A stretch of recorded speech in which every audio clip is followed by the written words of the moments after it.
Hello and welcome to Albertosaurus Rex, the channel where we review and discuss all things dinosaur and other prehistoric animals. How you guys doing? Glad to be here. Hope you're doing well. You see what we got going on in front of you. As promised, we've got number 72, PNSO's latest offering, another Tyrannosaur. This time it's Wally the Albertosaurus.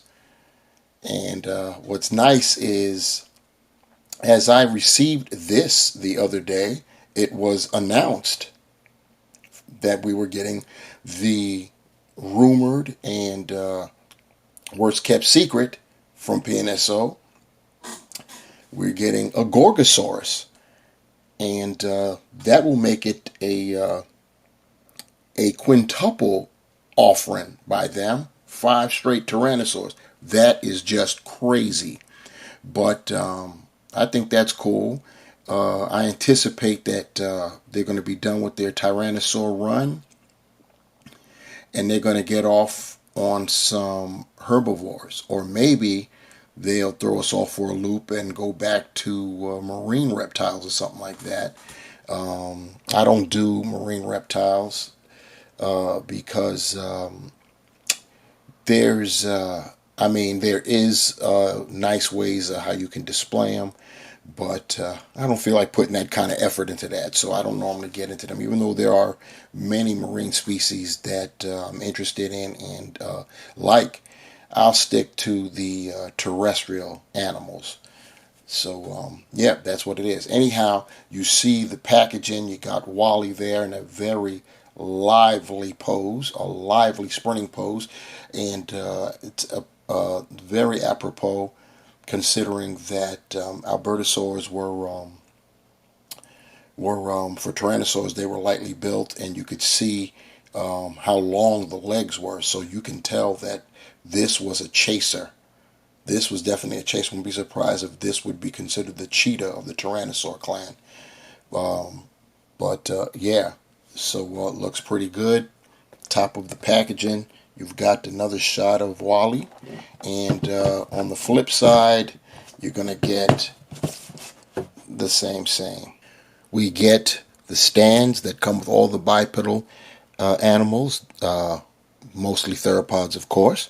The booklet that comes with all PNSO's offerings, informational, illustrational, as you can see there. Look at that, got even more. This is great. And of course the poster. And the great thing about this poster, we're back to actual art, not just a 3D image of the model itself. And that's a very nice looking picture right there. And now the star of the show, moment of truth here. We've got Wally himself, the Albertosaurus, and this model looks very, very nice, I must say. Now, trying to taking a look at the box compared to what we got going on in living, vivid color there. The coloration is not truly matching what we have outside. The art on the packaging was more of a greenish hue, and even though I see the green in here, it's not the same type of shade. So I don't know if, this happens a lot with PNSO. I don't know if it's a matter of they change the color concept after they've done the promo art, or maybe they're processing, when they take the photo, it comes out different than the actual model itself. I don't know, but more times than not, what you see on the packaging is not reflected with the actual model. That doesn't mean that the model looks bad or it looks worse or even better, just different. And it needs to be pointed out, which I don't do often enough. But for me, this go round, the difference was blatant and blaring. So I figured I'd let you guys know how I felt about that. So, but once again, it doesn't take away from the model itself. That pose, like I said, is nice and lively. You got to give PNSO credit for taking chances on poses like this without making the feet oversized or anything.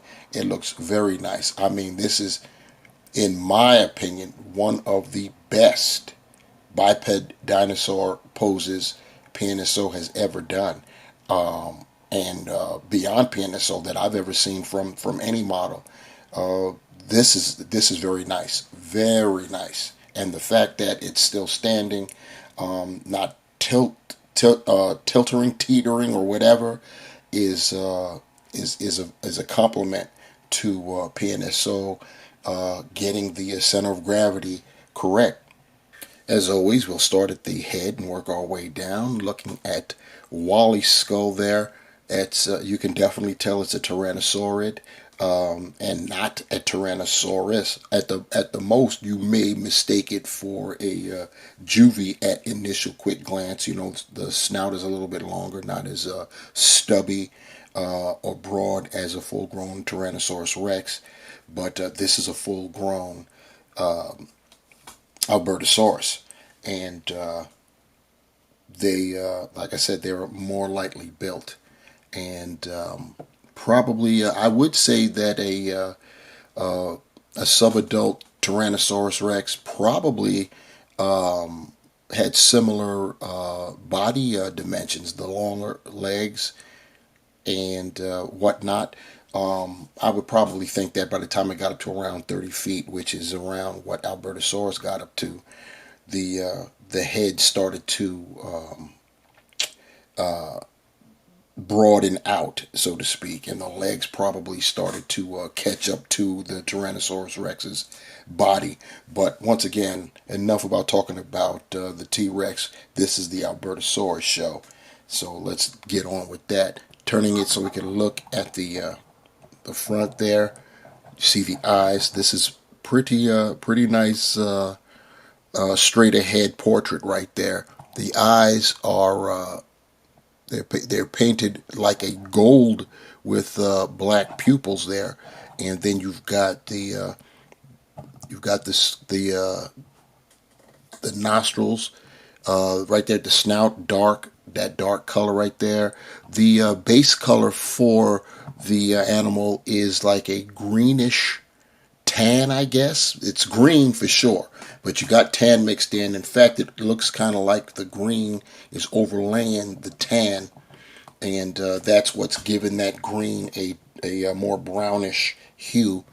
As far as the head sculpt is concerned, it's definitely tan, and you've got some dark sections going on there. You've got the dark the dark circles, if you will, under the eyes, looking pretty cool, and then the scales and what have you on the ridge, the upper ridge of the mouth. Obviously, it's lipless. That's the PNSO mantra that their predators, their theropods, were lipless. So that's what they do. A lot of people don't like that. I'm cool either way because at the end of the day, we kind of don't know, right? So all of this, for the most part, is left up to interpretation unless we have bona fide, unequivocal proof. So it is what it is. You could see where the ear canal is there. Pretty cool. Looking at the top of the head, if I get it out and get into some light there, which is proving to be a little bit difficult, but you could see the ridges on the top of the head there, the crest right there above the eyes. It look a little like almost like horns. So that's pretty cool. The jaw is articulated, and this is the first time I'm articulating it. I didn't even try to mess with it prior to starting this review. So if I run into problems, you guys will be there for it with me. But there it is, open, looking in the mouth. Like I said, this is the first time, so I haven't even looked in the mouth yet. And as always with PNSO, you got the nice wet look. The teeth looking great. As I turn it up to look in there, as always, the attention to detail. There, the nostril holes are up in there.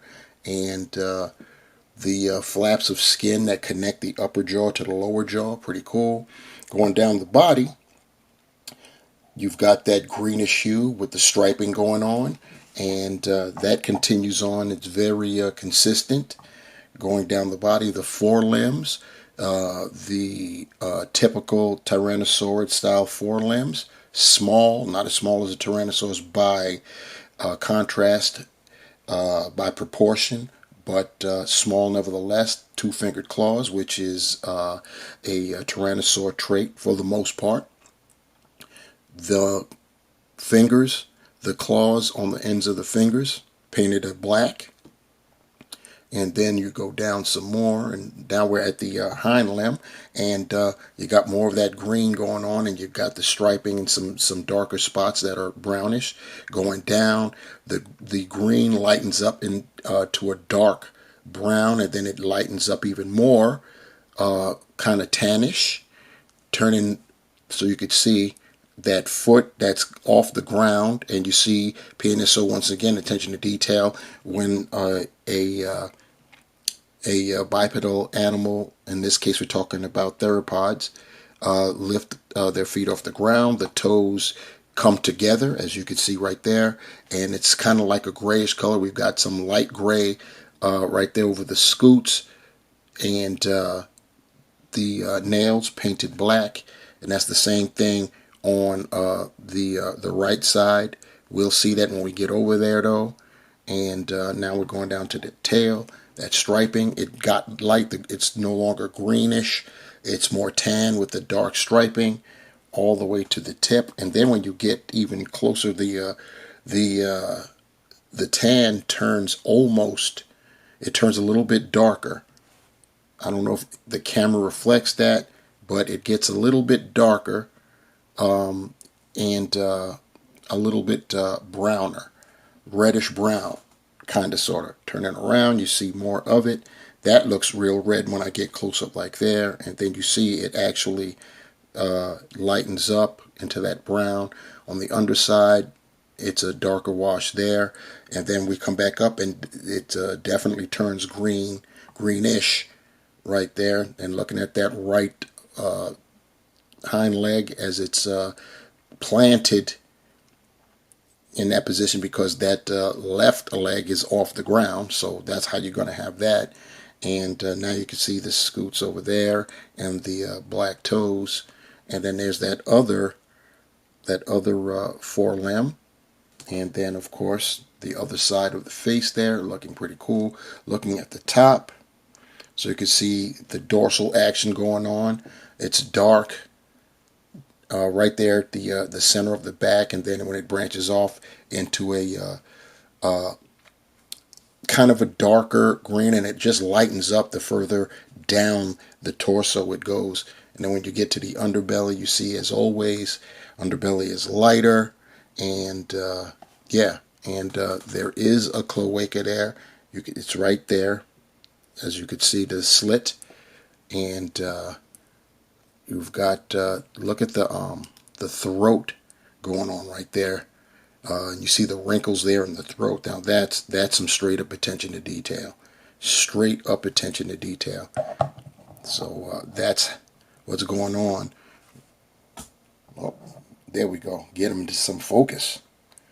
That's Wally, the Albertosaurus. Some facts about Albertosaurus. From the name, you could probably discern that it lived in what is now known as Alberta, Canada. It was 26 to 30 feet long, and it lived about 71 million years ago. So it was around well before the first Tyrannosaurus Rex ever came into being. And it's not going to be the last time I mention the T-Rex, so if you haven't gotten used to it yet, you may as well get used to it now. Taking a measurement of our boy, we will see that from snout to tail tip, he's coming in at very close to 11 inches long. I just got through saying that the Albertosaurus grew from 26 to 30 feet long.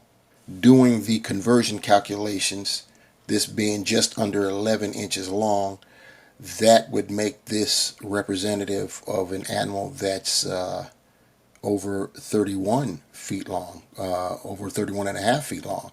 So slightly, just slightly oversized. And I'm sure when we compare it, and we will compare it with some of the other tyrannosaurs that are supposed to be in that same size range, Despletosaurus in particular, I'm betting Despletosaurus is going to be just a little bit shorter, even though they were in and around the same size back in the day. And now it's time for the Tyrannosaur train. We're going to begin with our last reviewed Tyrannosaur, that being Despletosaurus. And as I stated before, I wanted to see if there'd be some type of difference with the sizes. So I'm going to give a shout out to Dino's Dragons. This is what he normally does, and I'm not doing it as good as he. He knows how to get his hands behind both models, and yeah, the Albertosaurus is just a tick longer, as you could see, and there are differences. So anyone thinking that PNSO is just repainting these guys, no. And to further illustrate that point, here's a close-up of the skulls. You could see our Albertosaurus, Wally, on the left. The snout is definitely more elongated than our guy Despletosaurus here on the right side. You see it's more of a broad type of snout. Next up, we have Lythronax, which we reviewed just prior to Despletosaurus, and you can definitely see some differences between these two species. Lythronax was thicker, and it's not really reflected. Well, actually it is, because Albertosaurus is a little oversized, the model I'm talking about. What I was going to say is it's not really reflected here that Lythronax, as far as we knew, was smaller than Albertosaurus in terms of length. And here's a look at the differences between these two species' skulls. You could see on our right, the Lythronax is definitely got a much broader and robust head than the Albertosaurus. And as the Tyrannosaurus train roars on, we're now looking at Zuchentyrannus, an even larger Tyrannosaur than Albertosaurus, or Despletosaurus for that matter, which were both in and around the same size. You could definitely see this size difference here.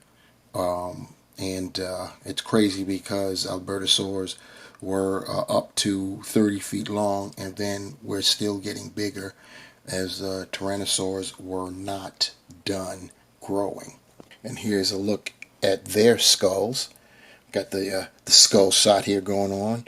You can clearly see that Tyrannosaurs were growing, not just in size. I mean, they were becoming more robust, period.